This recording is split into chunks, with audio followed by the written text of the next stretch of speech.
is 4 generations strong as a trustworthy, family-owned business with unmatched customer service. Go online at DeSantoPropane.com for more info or call toll-free at 1-800-752-4574 today. Since 1937, the difference has been DeSanto Propane.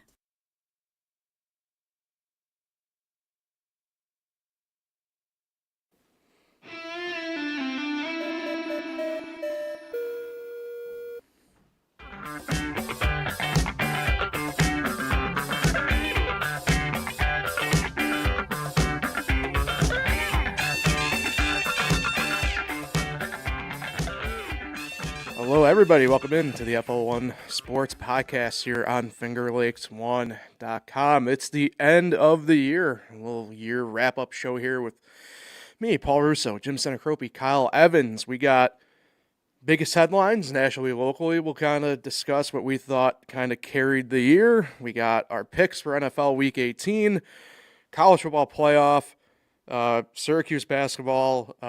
Sabres are 9 in a row. Buffalo Sabres. The hot Buffalo Sabres. So we got a lot to get to dive into today as we wrap up 2025. But first, before we get any further, thank a couple more of our sponsors today, including Cafe 19, breakfast, lunch, pastry, celebratory cakes, pies, and catering guaranteed fresh and always local at Cafe 19 in Niagara Falls. Also offering an assortment of beverages, including tea, coffee, and espresso drinks. You can check out their full menus and weekly specials at xixcafe.com. And Weston Company Diamonds and Jewelry. Weston Company Diamonds and Jewelry is a full-service, family-owned jewelry store serving Auburn and the surrounding communities. You can check them out online at westoncompany.com or stop in and browse their selections at 10 Genesee Street in downtown Auburn. Weston Company, crafting fine jewelry since 1982. All right.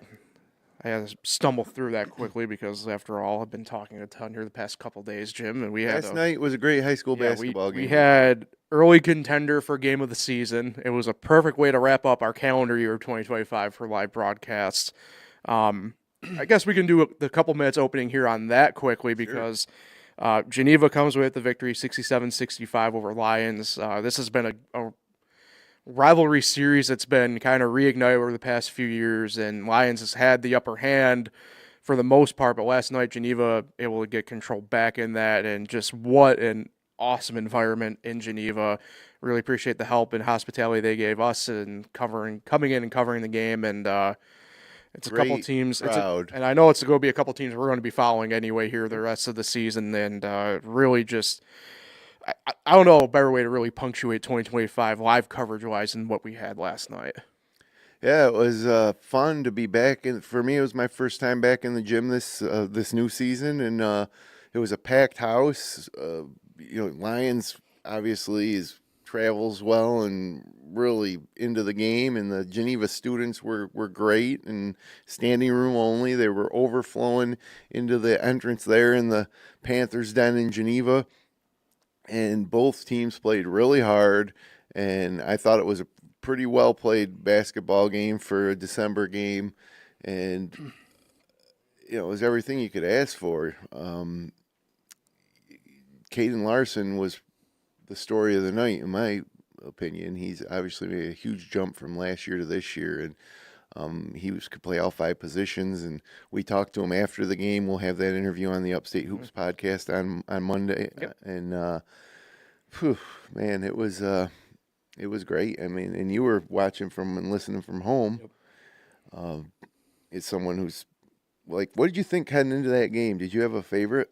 Like, if you had to guess? I figured Lyons would win by a few, but I did not feel good about the pick because I knew how good Geneva has been this year. And I felt like the Canandaigua game, I think I said it on the Upstate Hoops podcast, was like a wake-up call because, they beat them pretty big in the first game, and then at home they dropped that one. So I thought they'd come out against Lyons, in that environment at home and, put on a good show. And it was kind of a slow start for both teams in that first quarter, the first 5 minutes or so. And then they got it going. Yep. And then even in the fourth quarter when Geneva went up 14, I'm like, wow, is Lyons going to get blown out? Like, that's extremely rare.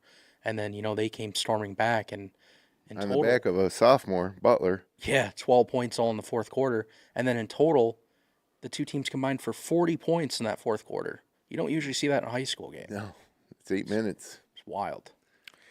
Yeah. I mean, the environment was great. It's always interesting, right? Because normally, if you have a game this time of year, in between these holidays, usually it's tournament setting or something like that. But it was like you said, Jim. You can't ask for anything better. It's a packed house in Geneva. It's a newer gym there. It's not new anymore, but they have the old style where the seats are all on one side, and it just ended up being a frenzy. It was interesting. We talked about it last night post game, Jim, me and you, about how first half was really weird, how it seemed like the crowd was more into it play by play, if you will. And then the second half just completely switched. It was a frenzy, like the whole 16 minutes of the second half. It was electric. Yep, it was fun. And I think that it was the type of game that'll make both teams better moving forward. Like at the end of the day, a win or a loss in that game it's not a league game for either team. Bragging rights. Right? Yeah, really. And it's important to those kids, I'm sure. But sectional point wise, not a huge deal. Maybe more so for Geneva that they needed to win that game playing in Class A. But, Lyons is still going to be the best team in C1. But Friday night, you guys are going to be at FLCC for Honeoye. Now, Honeoye's a Class C2 team. So that game will actually have some implications, or at least a preview of what could be a state playing game, perhaps. So, we're really just starting to get into the high school basketball season, and last night's game was a fantastic way to kick it off. And for me, I really, really enjoyed watching Coach Ed Collins and Zach Young kind of match wits, a couple of long time getting to be old school coaches. I don't know if either one of them will enjoy that phrasing, but and great, I've followed Zach Young on teams with Damon Hunter that went to the state Final Four and over the years, and I've always loved watching Zach. I think he's a perfect coach for like the culture of Lyons, which is unique to anywhere else. In the Wayne Finger Lakes. And I think Zach does a great job, operating within that culture and trying to develop these young men. And I think that they got a great opportunity to make another run back into states. Long way to go, but even though they lost, it was impressive. Yeah. And certainly I think they would view it, especially Zach, from this angle of get the lesson learned now and not later on. So yep, and they'll remember that. They'll remember how they made that run and they had all that emotion, and then it almost drained them for the last minute of the game. Yeah. Where Geneva kind of stayed focused and composed, and they were able to finish it off. Great high school basketball game for December 28th, right? Was it 29th? 29th. Yeah. But Kyle, me and you, we get the year off right on Friday. Lions back at it against Honeoye at FLCC, neutral site game, 7 p.m. So Landon Washburn. Looking forward to that. Yeah, Landon Washburn, who's I don't know if he's necessarily the number one scorer in Section 5, but if not, he's got to be number 2. So who would be number 1? That's the thing. I know. I'm pretty sure he's number 1. He had back-to-back 40-point games last week. Yeah, he's averaging 33 on the season. I don't know. I feel like when I look through the scores, even in other leagues, I don't see a score that has been better than him. Yeah. Even in the Rochester area. So. Well, the high school basketball games are 32 minutes long, so if you average 33, that's a point a minute. Yeah. It's pretty impressive. Hair more than that. Yeah, it's over a point a minute. So, yeah, a lot to look forward to there. 7 p.m., FingerLakes1.com, the YouTube channel, Mixler, take your pick, and join us for the ride for that. Yeah, I'm planning my Friday night around it. There you go. All right, Kyle, we're going to go to you on this one. The Buffalo Sabres, red hot, 9 in a row, find themselves in a playoff spot here as we end the month of December. Who would have thought? Yeah, who would have thought the Sabres would get cheers and the Bills would get boos on the same weekend? Yeah. But yeah, it's been fun to watch. I mean, Buffalo is a big hockey town. Of course, we don't live there, but it's always nice when, you see the city happy again and everyone talking on social media about the Sabres. It's fun to watch. I'm already looking forward to New Year's Eve night when they're in Dallas for an 8 o'clock game, going for 10 straight, which would tie the franchise record.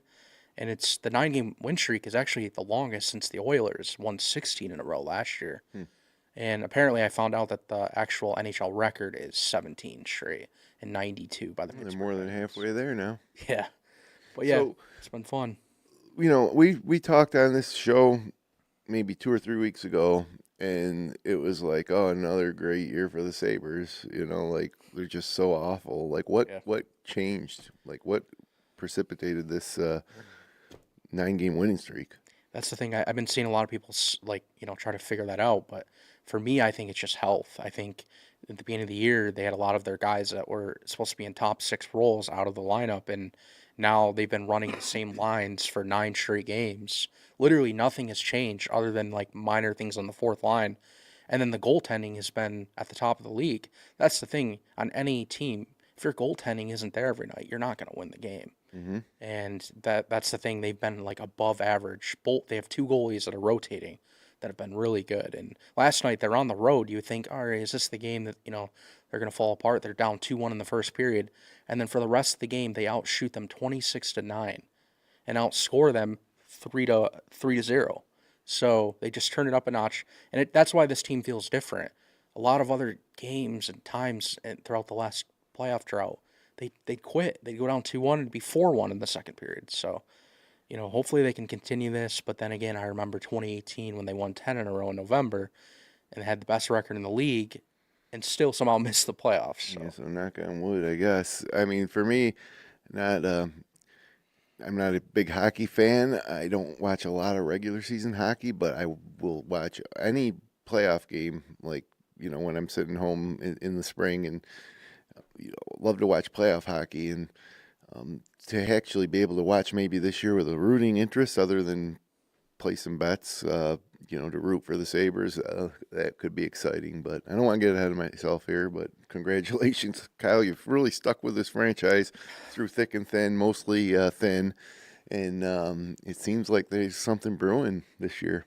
Yeah, and it makes me actually want to go because I haven't bet. I only went to 1 game last year, and I haven't been to any games this year just because, like, it gets tiring. I mean, I've been going for, like, 8 years, and it's, like, it's the same thing. And now ticket prices are going up, though, so. Of course. Of course, I won't be going as much, but, yeah, I probably will go out to a game pretty soon. There you go. Now, you mentioned health, and I look at a guy like Josh Norris who comes back. Obviously, they had the trade with Ottawa last year, and I know amongst a lot of fans for Buffalo is a bit of a mixed emotion bag because Norris is always, when he's on the ice, he's arguably one of the top 10 centers in the league. For sure. But the key part is when he's on ice, and he missed the first chunk of the year, but since he's come back, and, obviously he came back before the streak started, but, like, it really seems like once the footing with the line came in with him and everything like that, it's been a pretty big plus. And I don't know, the streak also kind of coincides with the firing of Kevin Adams, and Yeah, the GM. not that that's obviously the bigger deal, because to me that stuff like that always matters more who's on the bench, but maybe there's an immediate culture shift there already too. I would just say the one big word right now is confidence. Yeah. Since the GM change, it seems like all the players are in a different mode, out there competing every night, and it's just fun. I mean, I really hope they continue it.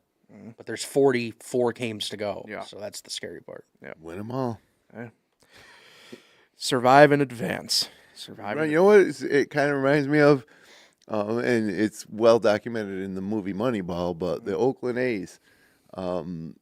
Just a franchise that had been bad for a while and started off the season kind of bad, and it looked like another long year. And then how many games did they win in a row? 20? 22 games in a row. And kind of sprungboarded through the rest of the season. Yeah, kind of.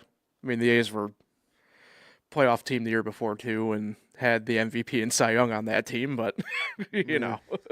It makes a better movie the way I said it. It's definitely true. Definitely true. Yeah, I mean, hey, Buffalo doesn't have palm trees, right? That's the old saying. So, Well, the MVP was and Cy Young were both moved away the following next year, weren't they? Wasn't it Giambi? no, Who was the MVP? Miguel Tejada and Barry Zito. Tejada stayed in Oakland for another year after, and then Zito was there until. So the Moneyball year, 2007. Zito and Tejada were both on that team. Yeah. Not that I'm whatever about it, but let's not ignore the starting rotation for the A's that year. We're going down a very different rabbit hole right now. Yeah. But Zito, Tim Hudson, Mark Mulder at his prime. Hell, even the bullpen like doesn't get talked about enough. Like a guy like Billy Koch in the bullpen at that time was a good spot. And yeah, I mean, you had Tejada at short, Eric Chavez at third, who a great what if of baseball history if he doesn't get hurt as much as he did in the middle part of his career. And anyway, yeah, I'm going down a rabbit hole. So, yeah, Sabres, man, it's great stuff. And yeah, there's a lot of Sabres fans around here. Obviously, if you're a hockey fan around here, it's predominantly Sabres. There are a couple of Rangers sprinkled in, or the rogue Lightning fan like me at this point. And but I will say this: the Sabres. I was about 10 or well, no, I guess it was really 11 or 12 when they had this really great year with Was it 2006? Danny Briere, kind of like what I would call the last really, really peak Sabre team. Miller and net still, obviously, and stuff like that. But I don't know. I think we got the right pieces there now, and hopefully this is just the stepping stone to whatever's to come. So there's that. College football playoff. Want to do that right now? More or less do that, and Sure. get to the headlines after. But yeah, finally we get the quarterfinals of it here, beginning New Year's Eve night, 7:30, the Cotton Bowl, Miami and Ohio State. If you're a traditionalist, some of these matchups you're probably scratching your head as to how they got into what bowl, but that does not get controlled anymore, unfortunately. No, it's kind of silly. And you have Oregon and Texas Tech in the Orange Bowl at noon on New Year's Day, Bama and Indiana in the Rose Bowl in the afternoon, and then Ole Miss and Georgia in the Sugar Bowl New Year's Day night. Look, I don't know. My picks for the opening round were kind of all over the board and hit some, lost some.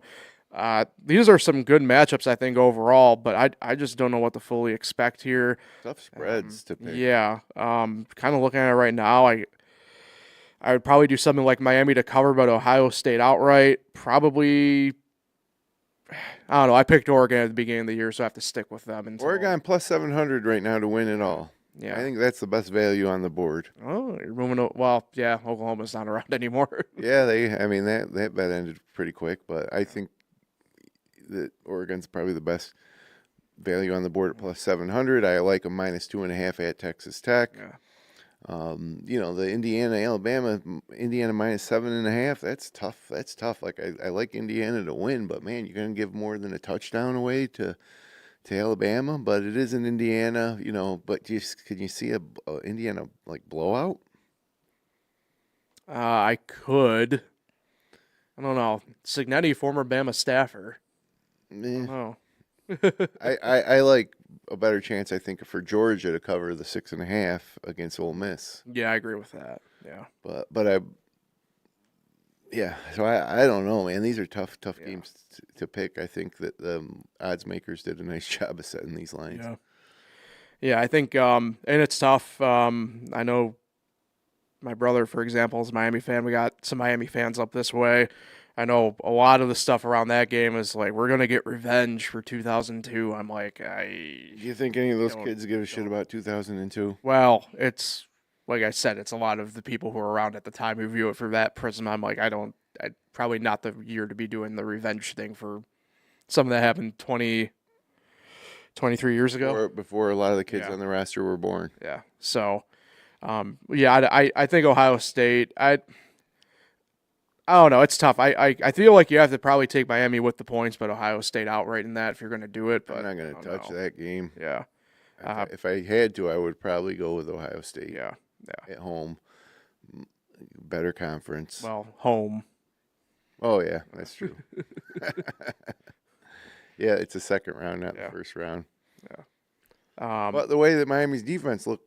Yeah. But Ohio State's a different animal offensively. Yeah.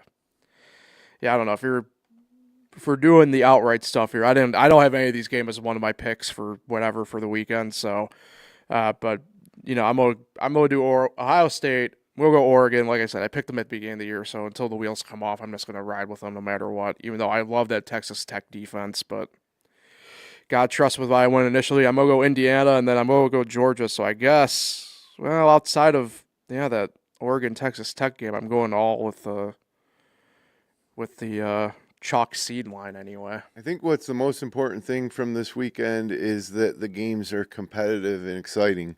The college football playoff can be kind of boring if they're not. If these games are going into the fourth quarter with, 2-3 touchdowns. Cinderellas are dumb, Jim. Well, there's no real Cinderellas anymore, right? These are all pretty good football teams, so we want to see competitive games and some memorable finishes. And what the potential is that none of these games are one-score games. And you could easily see that, and it's kind of just boring. So then it's like, why don't we just go back to 4 teams? Yeah.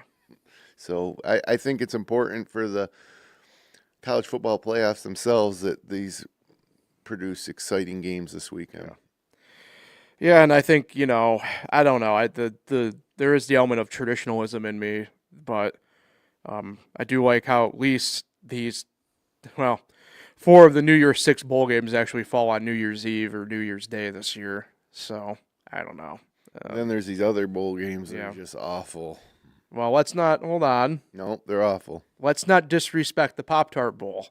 I refuse to allow Pop-Tart Bowl slander. It's just, again, it's in this day and age, there's guys sitting out and entering the transfer portal and, whatever. I did chuckle at, I'm not too sure if you saw, but Herb Street, I guess, had in a meeting with ESPN, he said about how he had a problem with as many bowl games as I had. I'm like, well, that's a lot of pot calling the kettle black, given who controls all but 2 of the bowl games now from the television side. Actually 3, but you look at we talked about it on here a couple weeks ago, right? It's all about, at the end of the day, these TV networks getting that money. So it's not. Yeah. It's not very interesting. Let's put it that way. So, all right. I'm going to go try box here for this because 2025, as we've mentioned, we're at the end. So we each kind of went through, we picked our own headlines that we think from the national side and local side were the biggest from the year. We each kind of picked one, and none of us know which ones we pick. So we might have some overlap. We might not. I'm intrigued to see where we go with this. Local first or national? We'll go local first here, all right. I think. So do you want me to kick it off to see how we go here, or do one of you guys want to go first? I'm really interested because Kyle's like the sports editor here. Yeah, what's like Kyle? Finger Lakes one, so he's like literally documented them all. So I'm just wondering what his take is. I think we're going to have the same. Me and you local, same you think? My favorite thing happened back in March. Uh-oh. Oh, so it's not. It might be.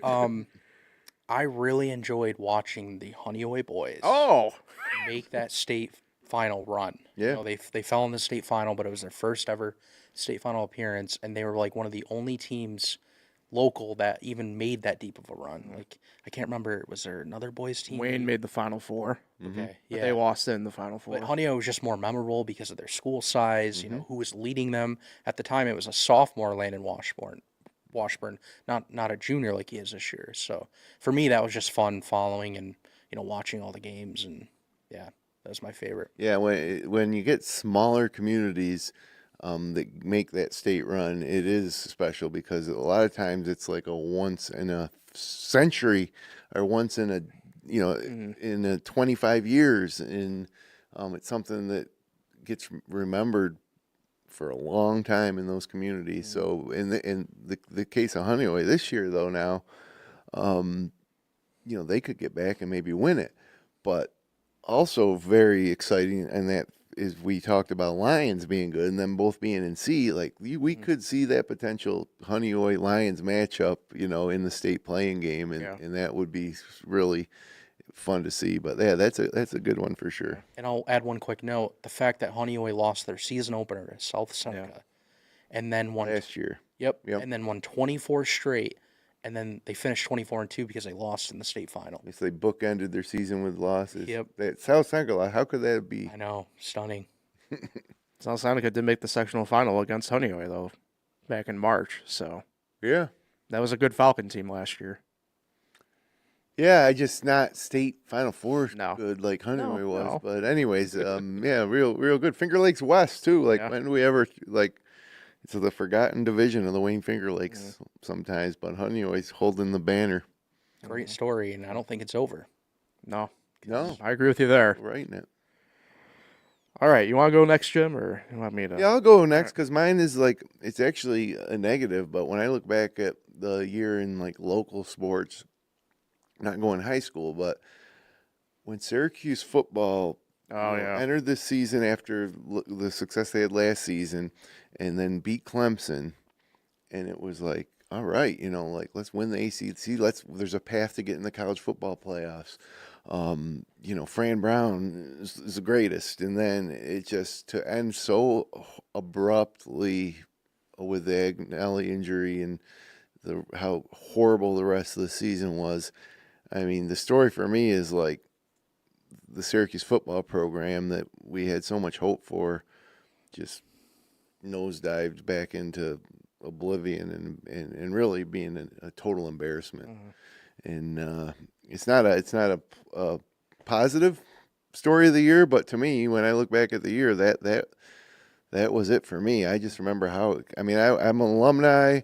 I grew up loving Syracuse, and if you're as old as I am, you remember when they were top 20 every single year in football, from 1984-85 till the early 2000s. And Syracuse football was like big time college football right here in our backyard, and you got a taste of it early this season.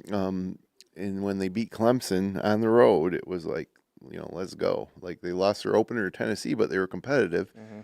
And they started out the ACC season with a win at Clemson. And like I said, you had that path to you saw what the ACC produced this year, Virginia, Duke in the final. Like at that point, Syracuse could have been there. Yeah.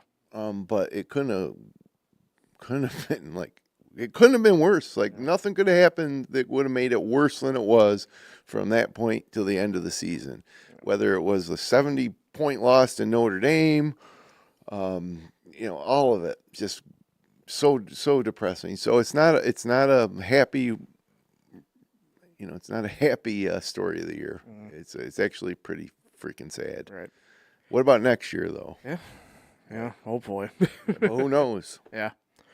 Well, mine's positive, at least I Okay, guess. good, 'cause Now, I'm admittedly, this year thinking about it. I was weighing a couple of different ones. One of them was, in fact, actually Syracuse lacrosse came back to the Final Four on the men's side. Even that's sad though. Fair.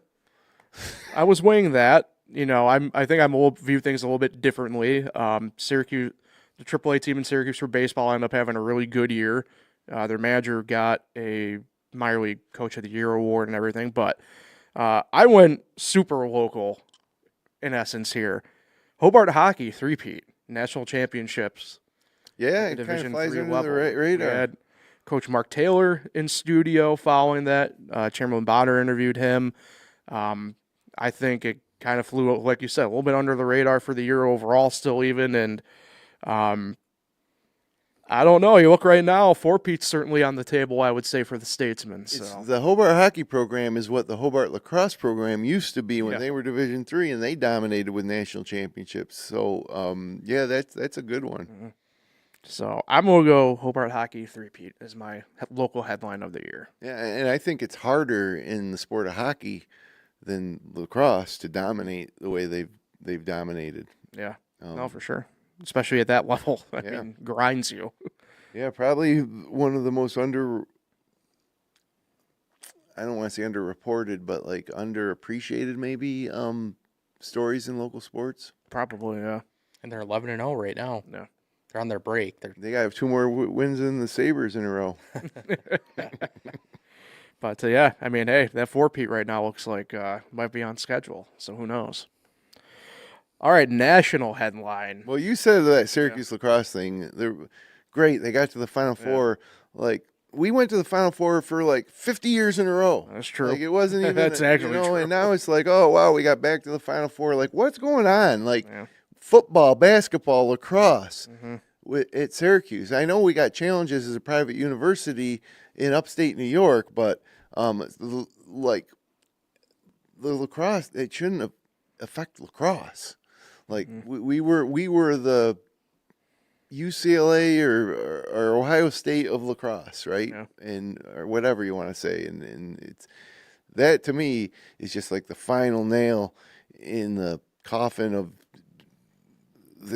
Syracuse sports. That it's just hard to explain how we go from being so great in all three of those sports, like literally top 10 to 20 in all three of those sports for 20 to 25 years straight, to now just being so embarrassingly bad to miss the NCAA tournament in basketball for 4 consecutive years now. Yeah.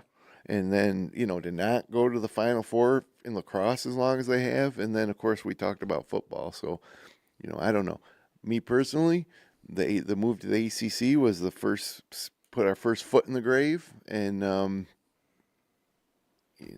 so we'll see where we go from here. But John Wildhack certainly has not produced the changes that we'd hope for, and it's we could do a whole show about it, but they're starting to lose relevance around here. People don't care as much because I think that's already been happening. Yeah, you got it. Well, when they win, they'll come back. Like the fans will come back. Yeah, right?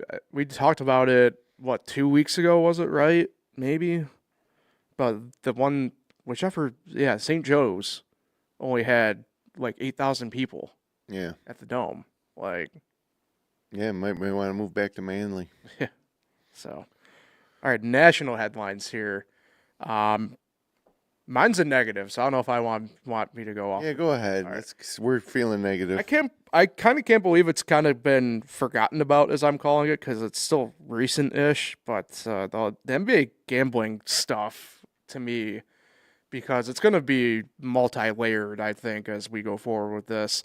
But, going back to the start of the year, even with Jonte Porter, to obviously over the summer and into the season with Terry Rozier, Chauncey Billups, I don't know how people have kind of put that to the back of the mind already a little bit, because to me this won't be an only NBA issue, I think, when it all settles out. No, it happened in baseball too with the Cleveland pitchers. Yeah, this is going to be a multi-sport, multi-level thing, because happened in college football with a kid from Buffalo.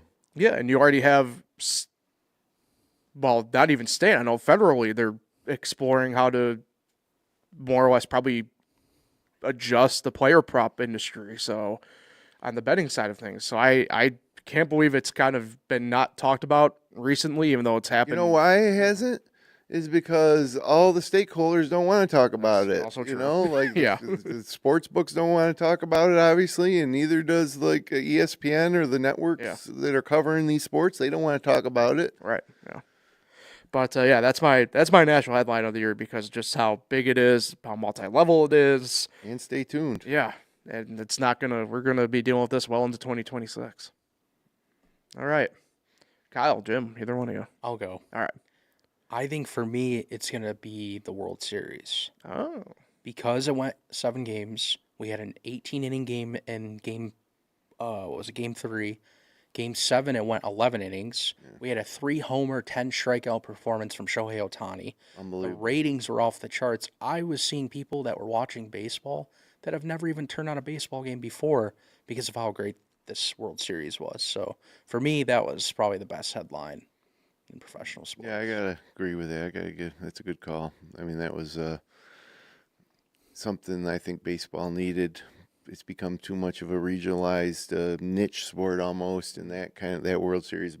It was a type of thing in sports. What you want is the next day when people go to work who aren't necessarily fans to know what happened and want to talk about it, and that's what that World Series did. And then if I had to add a second, sorry, I have to do this. I loved seeing the Chiefs get demolished back in February by the Eagles.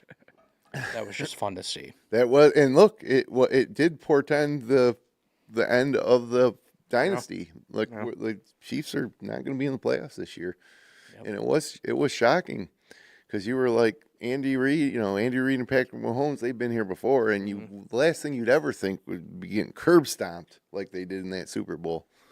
Yeah. Yeah, that was it was the precursor. So, all right, Jim, your national headline. It's going way back to April, but for me, it was Rory McIlroy winning the Masters. Like literally one of the best things when you give the entire backdrop of the pressure that was on McIlroy, and the PJ Live stuff and all that stuff, and then how hard it was for him to close that out at Augusta to win the career Grand Slam. I mean, to me, that was it. And I was down in Pinehurst with some of my buddies playing golf on Pinehurst number 10, and we had the broadcast on Masters Radio on as we were walking, and when we got to the 18th hole and with the sun starting to come down was about when McIlroy finally closed it out, and it felt like historic. And then when we got back from the trip, I actually watched the entire final round in our back nine, McIlroy's back nine and playoff. And I mean, that was like, that's what makes golf great. Like if you remember McIlroy at Pinehurst, and also weird, that same trip we saw DeChambeau at Pinehurst come back to dedicate the plaque.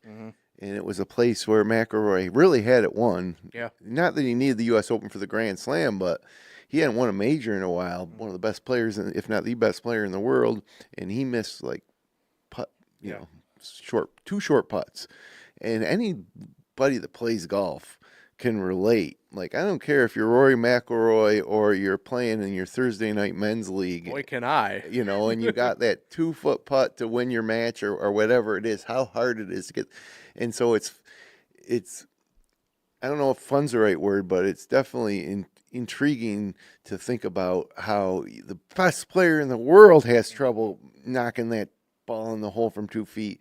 And so then you fast forward now at Augusta, McIlroy's, got that putt to win the match, a 2-3 foot putt, and he made it. And it's just hard to believe. Can you imagine if he missed it? Because he could have missed it. Yeah. I mean, so that is a golfer and a golf fan and a sports fan. That Masters and McIlroy's win, that had it all. Yeah. No, I was at Bristol when that happened. The Masters happening, and the walk out of the track, there was the palpable buzz from pretty much everybody for the end of that. And that It goes was back crazy. to the World Series. Yeah. Like I was saying, people who aren't golf fans or even sports fans knew what happened and wanted to talk about it. And there's so many stories from people who are watching, where the husband golfer's watching the Masters and the wife who doesn't golf or even follow sports, like, starts watching in the background. Next thing you know, she's sitting down there on the edge of her seat, and just high drama. Oh, yeah. And 2026, I'm sure we'll be having more of the same. Maybe Can't wait. Brooks Koepka will make a return to as he's telling Live Golf. Well, that he's out. He can play in the majors, but isn't it like a 1-year suspension, right? Oh, Well, he can't it's play on supposed to be. PGA Tour, but he'll play on the DP World Tour Right. probably to get some world ranking points back up. He's exempt in all 4 majors through Right. 2028, but he's not as good as he used to be. No. And so that'll be interesting to me to see if he can get back there, because I think that's what precipitated the move was Live Golf was making him worse. And so that's a kind of a story of the year too, is like Live Golf is lost this showdown. And I can remember when all the talk was, the PGA Tour, they need to unify. No, they don't. These people that went to Live, they're idiots. And have fun this year, Bryson, over there. You guys got your money, but nobody cares. It's a total irrelevance, except for the 4 majors when they get to come back and play. And so now that Brooks is out, I mean, you think people are going to tune in to Live to see, Anthony Kim and, who else? Freaking Sebastian Munoz or whoever the heck's. Yeah, I'm good. Yeah. All right. Hey, for one final time in 2025, our bet card from last week, gentlemen. I've gone 1 of 3 for like 4 in a row. Yeah. I'm just pissing away all the gains I made in the first half of the season. Meanwhile, I somehow pulled a couple out of the hat, and that over-under of 41.5, Baltimore did that on their own. So great job by me on that game. Man, Kyle got Brosmered again. Just I'm ready for brutal. the season to end. Not in real, like, betting Season. I'm excited for the NFL playoffs. Yeah. Well, one more week, right? I know we go into the playoffs, but do we track our stats into the playoffs? We haven't in the past. I'd be open to it. I mean, why not? Maybe we wipe the slate clean and go. Well, we'll talk about it. Yeah, we'll figure it out. But another not great Maybe week overall. What do we have? 5. We 5 and 5. So we went 5 and 5. Yeah. So you're better off just not betting at all. Actually, with the juice that the sports books are getting, we lost a few bucks. Yeah. So not great on our end. No, Anyway. but the NFL's hard. Yeah, week 18 this week is it is freaking it's brutal than usual because you just don't know what actually is going to happen with some of these teams, especially after last night on the Monday night side of things. Officially, the way everything shook out, there's only Atlanta beat the Rams last night. essentially right. There's only 4 teams really playing for any deep stuff here. Big ones though, big yeah. games. Those are where I'm focusing my picks rather than trying to figure out who's going to want to win a game that doesn't mean nothing. In fact, I'm in essentially the same boat I think as you are, Jim. So, but I mean that's the issue with week 18 is just because you're throwing a dart at a dartboard for essentially 13 or 14 of the games. I'm guessing all 3 of us might have some sort of lockstep together this week. So Let's see. Yeah, I'll go first here with my first pick because I won the week. I'm going to do San Fran +2 at home against Seattle. I'm going to lean into the home team getting points here, and I just like the way San Fran's been playing. I just it pains me. Not a big Shanahan guy, as we all know, but I just think if you're catching points at home in a game like this, I'm going to go ahead and take it and not question it. For the number 1 seed and home field advantage through the Super Bowl. Yep, Saturday night. Crazy. Yeah, in fact, I did like the joke I heard yesterday from Cousin Sal. I was listening to the Simmons podcast, and Cousin Sal was on there. And the furthest they would have to travel would be Media Day, an hour and a half away, if they would to go all the way to the Super Bowl if they get the number 1 seed. So can't beat that. Either one of you guys, I don't know. Jim technically I think would have the whatever. I would only go because I have the same one as you. Okay. I don't know. Make it 3. Okay. Yeah. That was like one of my first ones I put down last night. I felt pretty good about it. And how about this? I have a quick note on this game. Sam Darnold is playing in a Week 18 game for the second straight game with the number 1 seed on the line. Remember last year his Vikings lost to the Lions. Yeah. The Lions got the 1 seed. And even though they won in Carolina, I don't think it was more the defense kind of coming up with some big plays. Yeah, I don't trust Darnold. Yeah. No, neither. And the 49ers are clicking on all cylinders. And we talked about this like 2 or 3 weeks ago that the 49ers that this game could be for the number 1 seed. And that was at a time when nobody was considering the 49ers for the number 1 seed out of the NFC. It was, Packers, Rams, it was, So anyways, there they are. Now they can do it. And they're for some reason getting points. Mm-hmm. Yeah. At home. I don't know, man. I mean, what's so great about the Seahawks that the 49ers don't have? Like, who would you take, Purdy or Darnold? Mac Jones.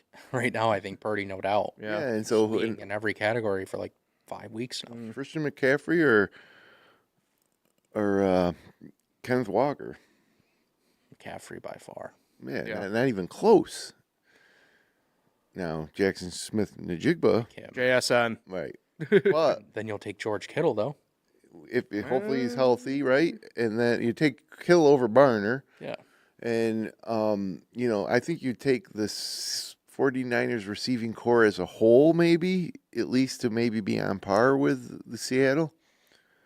Juwan Jennings is playing good football now, and he's healthy. Really, Purdy's found Pearsall again, which has, I think, been the key. And he's finally healthy, Yeah. I guess.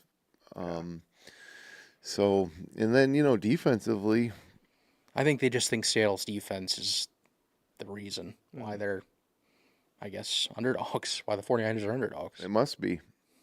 But I don't know. I don't know how you can go against Purdy right now. I think the line moves as we get closer to Sunday. It goes down to under a point. More or less a pick game at that point. So, yeah, I could definitely see that. So, I guess we're back to me then, technically here. So now that we've all picked the Yeah. 49ers, everybody at the listening should probably load up on Fade Seattle. us. Yeah, fade us. Hey, speaking of fade, for the second week in a row, it's paining me to do this, but I'm doing it. I'm taking the Eagles -6.5 against the Commanders. Josh Johnson again, more than likely under center for Washington. I just put the bullet The already. Eagles need to win it. No, well, If they win it and the Bears lose, they get the 2 seed. yeah. But the Bears play the Packers, so I don't know. And the Packers are, who's starting for? Is Malik Willis starting? I think Malik Willis will be back. But yeah, it's like, Yeah, that's the track I've seen so far anyway. Okay. But yeah, I mean, I'm just gonna stick with what won me a pick last week and fade Washington. Be a fitting way to end just a horrible. Exactly, nailed the dismount. Remember, I had a bet before the season: Commanders versus Bills in the Super Bowl. Yeah, So how's that looking? DOA. They stopped letting me cash it out for like 25 cents 8 weeks ago. Yeah, I apologize on behalf of the Commanders organization. It's not that so much as it was the injuries, obviously. So, Well, yeah. Jaden Daniels Yeah, played 4 games this year and left half of them with an injury. yeah. I think it's well into the teens from starters from Washington that have been on the IR at some point this year. So, good stuff. All right. Either one of you guys, what you got next? I mean, I'll go because I'm doing the Saturday. I should have probably said that first, but the first Saturday game, Panthers, I'm going to do them +3. I just don't like the way the Bucs are playing. They've won 1 game since October. They just lost to the Panthers 3 weeks ago. If the Panthers win, they officially clinch division. However, because the Falcons won last night, the Bucs are not in if they win. They need the Falcons to lose to the Saints. So I think the Panthers will just take care of it and end it there on the road. I'm with you. I'll take +3 Panthers. You know me, every week Panthers. I bet you if we went through every episode that I've taken the Panthers, Yeah, out of Want the that 18 title. weeks, I bet I've taken them 12 times. it's up there. So I'm going to do it again. Not gonna lie, I was tempted by that game, but I opted not to do it.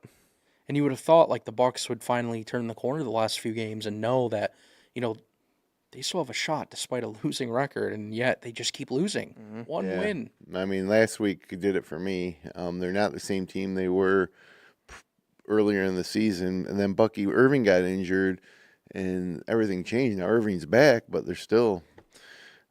But the one thing that does give me a little pause is how many passing yards did the Panthers have last week? 70? Not a lot. I mean, Yeah. it was shocking.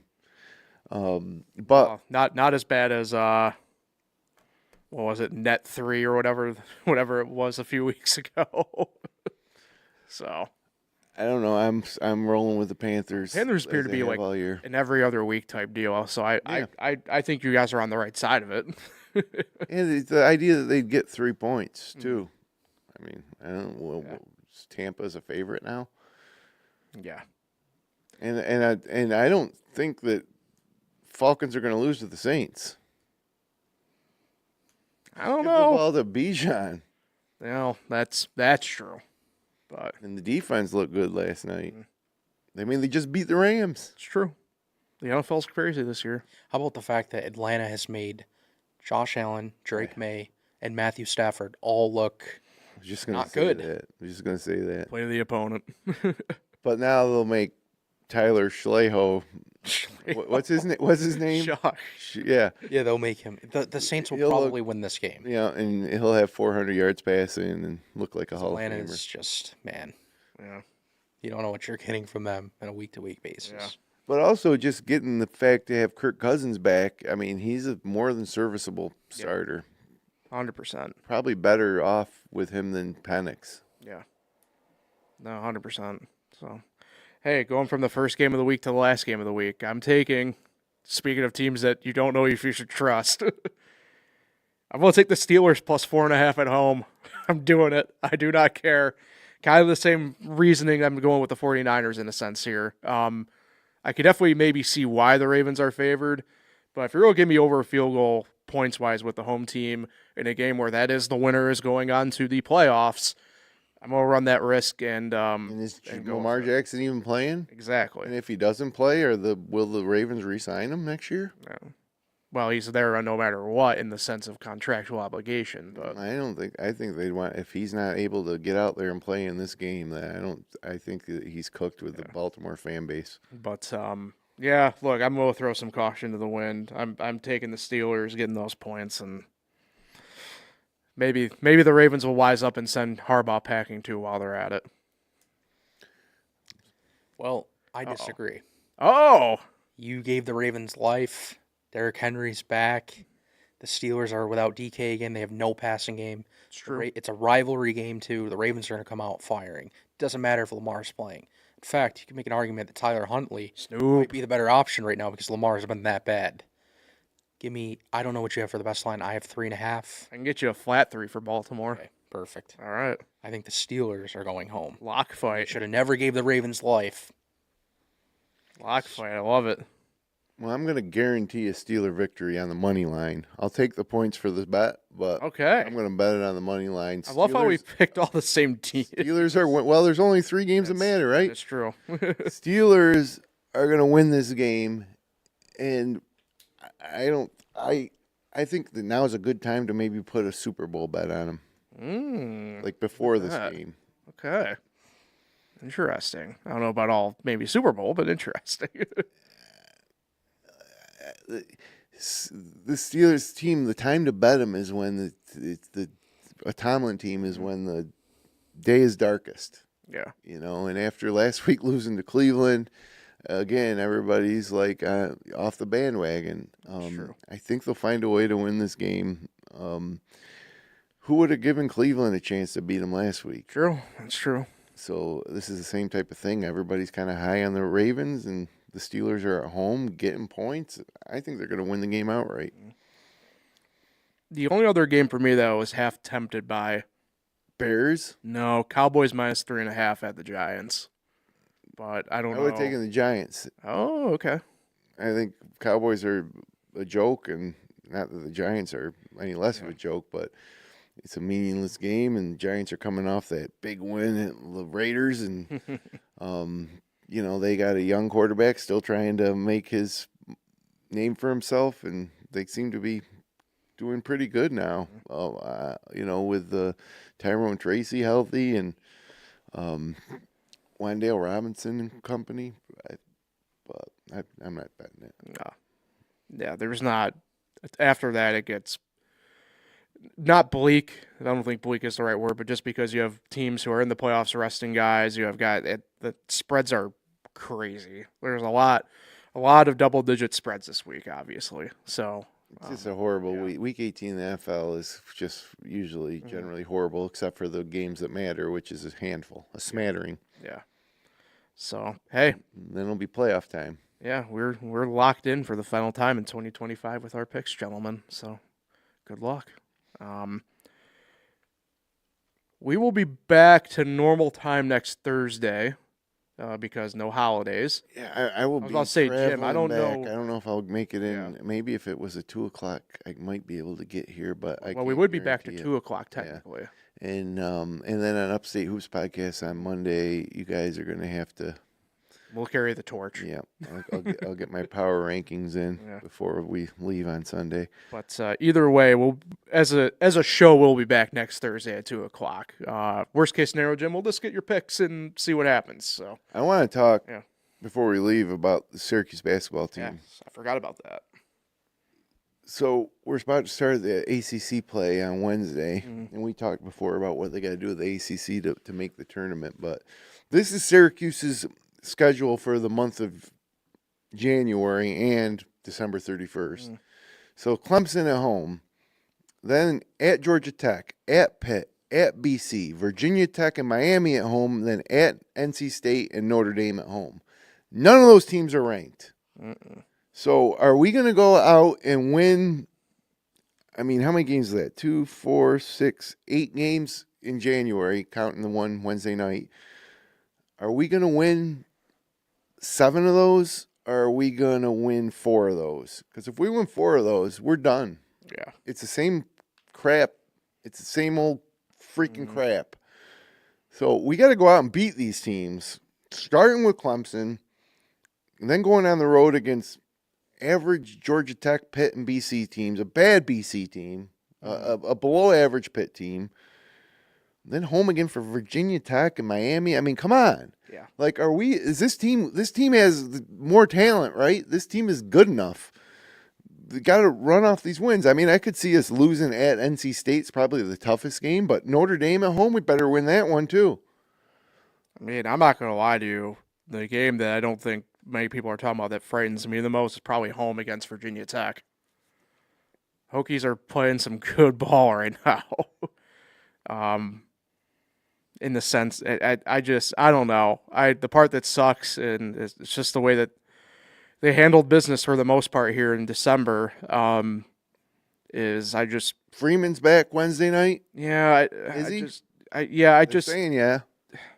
Not confirmed. It just feels like 500 month again coming up. Oh, if that's the case, I might just be done. I might be done. I might go try to get an associate's degree at like Hofstra or something, just so I can not have to associate myself with this Jim crap anymore. Come back to the Big East. I'll be seeing Big East basketball in person for the first time since 2013. Yeah, I'll get an online degree from Seton Hall. There you go. So I could be a pirate. But seriously, I was wondering about, I was looking at the schedule ahead of the podcast, just wondering, like, what's it going to look like in January here? Because we're really going to set ourselves up. We're either going to be way on the wrong side of the bubble or looking like on the inside track for a tournament bid this year. And it's all these games that nobody's going to care on a national level about these games. We're going to go out there and play these games in obscurity almost. Crap ACC crap league. Look at this crap ACC league. Yeah. Like, if this was January 15 years ago, we'd be excited about Villanova game, Seton Hall, Providence, whatever. These games are all garbage. Yeah. But if we don't come out of this January with 6 wins minimum, well, we're going to have to. The first ranked team we'll play of 2026 will be UNC on February 2nd on the road, and then they rematch on February 21st. Just another stupid ACC scheduling quirk that you play them, and then we got to go at Duke. We got to win a minimum of 6, hopefully 7 of these games. Yeah. But if we come out of this month with 4 or 5 wins instead of 7 or 8, then it's just another garbage, tournament selection Sunday where we don't even have to watch because there's 0 chance we're going to get in. I think Kyle would be writing an article at that point too about how Red might be getting a slip in the locker at that point too. So I don't know. We'll see. Yeah. But it's like I said, it's going to happen in relative obscurity. Nobody's going to be talking about Syracuse basketball on a national stage this month. We're just going to have to go out there and notch wins. And so then we get into February, we're part of the conversation. And if we're not, then, Autry needs to go, and everybody needs to go. Everybody needs to go. I'm reading this right. So the games against Florida State and Virginia Tech, which, mind you, I guess they're midweek games, but still. You can get tickets as low as $4 right now in the secondary market for Florida State and Virginia Tech. Don't know if I've ever seen that for ACC play before. Well, hi, there's 25,000 available seats. Yeah. Yeah. It's so draining. It's good, and for me, looking back at this last year in Syracuse sports, the lacrosse team went to the Final Four. Yay, great. You know what? But did they win? No. But at least, I guess. But let's face it, nobody really cares about that. It's football and basketball, and just so disappointing. So disappointing on both fronts. Yeah. And here we are. I like this basketball team. I like the guys on the team. We lose to Hofstra. We struggle with Mercyhurst or who was the team we struggled with before Mercyhurst. Northeastern was also a struggle. Yeah. So here we go. This ACC play. Can't wait for the Georgia Tech or Virginia Tech or Miami game. Just win these games, please. Just go on a winning streak. Like, take a page out of the Buffalo Sabres playbook and win 8 in a row in January, and let's go. Yes. Get hot. Something, anything, please. All right, we'll get out of here on that note. We do have breaking news. Oh, breaking news. Here's the headline from the Boston Globe. Uh-oh. Patriots star Stephon Diggs facing strangulation assault charges. I'm sorry, what? And it happened the day after a Monday Night Football game on December 2nd. And it would be a felony. It's serious criminal charges. And apparently, though, he's already offered money to the victim. But he'll be arraigned in 2 days before the AFC Championship game would take place on January 23rd. So if they make the AFC Championship game. Go Bills. So there's a headline for you right before the playoffs start. Oh, boy. Yeah. You know what? We've really trashed Bean and everybody for the fact that Diggs was let go and now he's on New England, and maybe we were wrong. Well, we don't want Bills who strangle women, right? Yeah. Yeah, well, there's a name up on the Ring of Honor that Yeah. I'm just gonna leave it on that. Yeah, that's true. So, Although that was well after his playing career ended. fair, it's true, and his number was worn by a kicker this past week. So Bagley wore O.J. Simpson's number? yeah, he wore 32. Well, that number should be retired, just not for...